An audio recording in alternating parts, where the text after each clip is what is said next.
بسم الله الرحمن الرحيم الحمد لله رب العالمين وصلى الله وسلم وبارك على سيدنا محمد وعلى آله وصحابته أجمعين waxaan ku jirnay أحكام الصيام marka waxaan soo marnay faraa'id الصوم marka farad iyo waajib iyo rukni isku hal waaye haddana waxaan maraynaa wixii sunnada ahaay oo soonka uu leeyahay sunnadii soonka ayaan gelaynaa wayustaxabu fi sowmi soomka waxaa loo sunneeyaa alaaata ashyaaa saddex waxyaabood ayaa loo sunneeyaa tan koobaad waxaa waaye tacjiilu lfidri afurka in la dedejiyo ninka sooman waxaa laga rabaa ama qofka sooman afurka inuu dedejiyo cinda taxaquqi guruubi shamsi qoraxda dhicideeda markii uu hubsado inuu markaa afurka dedejiyo sidaasaa la rabaa liqowlihi sala allahu calayhi wasalam nabiga qowlkiisa ayaana u daliila laa yazaalu nnaasu bikhayrin dadku khayr kama zuulayaan maa cajalu lfidra intay afurka dedejinayaan rawaahu sheekhaani ayaa wariyey waqad rawaa ibnu xabbaanna wuxuu wariyey radia allaahu canhu waxa uu wariyey biisnaadin saxiixin annahu calayhi salaatu wasalaam in nabiga nabadgelye iyo naxariis dushiisa ahaatee kaana uu ahay idaa kaana yasuumu markuu ama idaa kaana saa'iman haddii uu sooman yahay lam yusalli dukamaynin xataa yu'taa bitamrin aw maa'in ilaa looga keeno timir ama biyo oo fa ya'kula markaa uu cuno hadday timir tahay aw yashraba ou cabo haddii ay tahay biyo ay yihiin sidaas ayuu ahay nabigu sala allahu calayhi wasalam wain kaana fi shitaa haddii xagayga la joogo timirtu ma baxda lam yusalli ma dukanayn nabigu xataa ta'tiyahu ama xataa ya'tiyahu bitamrin aw maa'in iyadana sidoo kaleeto marka hore waxa waaye biyo xataa yu'taa bimaa'in ay aheeday tan laakiin xataa yu'taa bitamrin aw maa'in waay maxaa yeelay xilliga shitaaga ayaa timirtu baxdaa waay saas waay wayustaxabu waxaa la sunneeyaa an yafdura inuu ku afuro calaa tamrin timir oo biyaha iyo timirta ayaa fadli badan wa ilaa haddii timir la waayana fa calaa maa'in biyo inuu ku afuro lilxadiid ayaana u daliila walianna alxuluwa shayga macmacaanka ah oo timirtu ay ka mid tahay yuqawii qofka xoog ayuu u yeelaahoo tamartiis ayuu kordhiyaa walmaa-una yudahir biyuhuna way dahiraan nafta oo calooshaas iyo mataqaanaa maantoo dhan qadsaneed ayay nadiifiyaan qodobka labaad waxa waaye oo markaas la sunneeyo taakhiiru suxuur suxuurta in dib loo dhigo ayaa sunno ah filxadiidi ama filkhabari marka aan qaban ama aan deliishanno anna taakhiiru suxuuri suxuurta oo dib loo dhigo min sunani lmursaliina mursaliintii sunnooyinkoodii oo ay mataqaan jideeyeen ayay ka mid tahay wa fi lxadiidi aydan waxaa ku sugan annahu calayhi salaatu wasalaam nabiga qaala inuu yihi laa tasaalu ummatii bikhayrin ummaddaydu khayr kama zuulayso maa cajalu lfidra intay afur dedejinayaanoo wa akharuu asuxuura suxuurtana ay dib u dhigayaan khayr kama zuulayaan walianna fi nnaasi dadka dhexdooda ama walianna fi taakhiiri dib u dhigidda xikmatu mashruuciyatihi wa hiya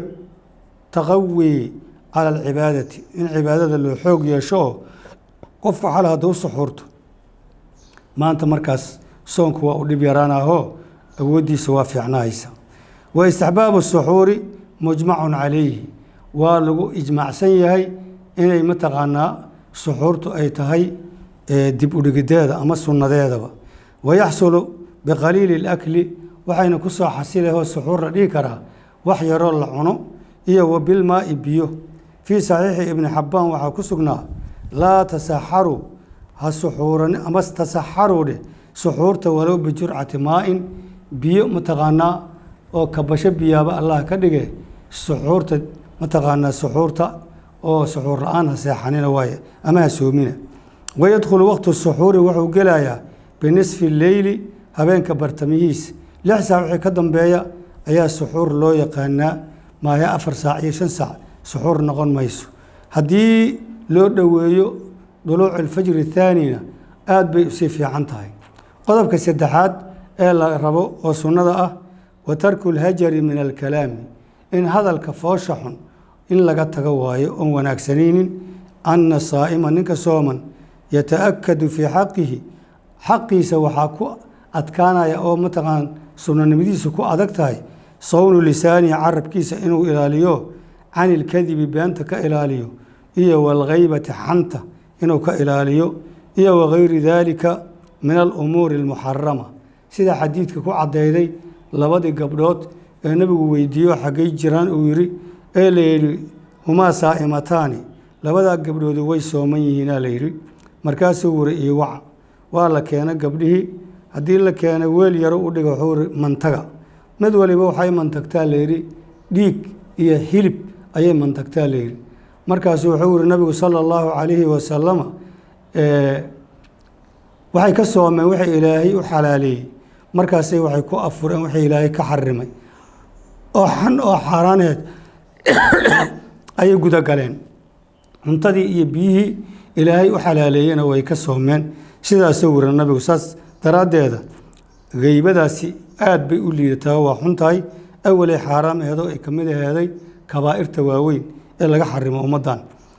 wagayri daalika iyo kuwaa geyrkeedu meel umuuri lmuxarama, umuurta la xarimay ah. fa fii saxiixi albukhaari waxaa ku sugnaa man lam yadac qofkaan ka tegin qowla zuuri, hadalka been abuurkaa, iyo walcamali bihi, in lagu dhaqmo hadalkaa aan fiicnayne beentaa iyo waxyaabaha fadhi kudirirka oo kaleetood. falaysa lilaahi xaajatun, ilaahay wax danahow ka leeyahay ma jirto, min an yadaca inuu ka tago dacaamahu raashinkiisa, iyo wa sharaabahu cabitaankiisa. ilaahay dan kama leh. waxaa la rabaa inuu jirkiisa oo dhan ilaaliyo, oo uu carabkiisa ilaaliyo, oo imsaakii yacni mufdiraadkii oo dhan uu iska ilaaliyo,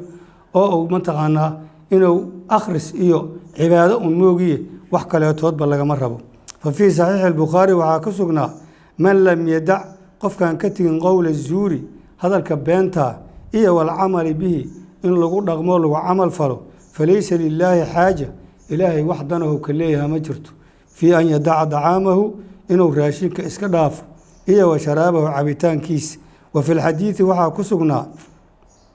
ruba saa'imun, waxaa aada iyo aada u badan qof sooman laysa lahu min siyaamihi ila aljuuc, oo aan ka faa'iideynin soonkiisa baahi maayo wax kaleetood. wa ruba qaa'imin, waxaa jira nin oo taaganoo habeenkii salaatuleyl u taagan oo cibaado u taagan, laysa lahu min qiyaamihi ila saharu, qiyaamkiisana waxaan soo jeed ahayn iyo hurdo la-aan aan ka faa'iideynin. waxaasoo dhanna waxa keenaya waxa waaye habdhaqankii oon fiicnaynoo sidii loogu talagalay cibaadada aan loo cibaadaysanaynaa keenaya.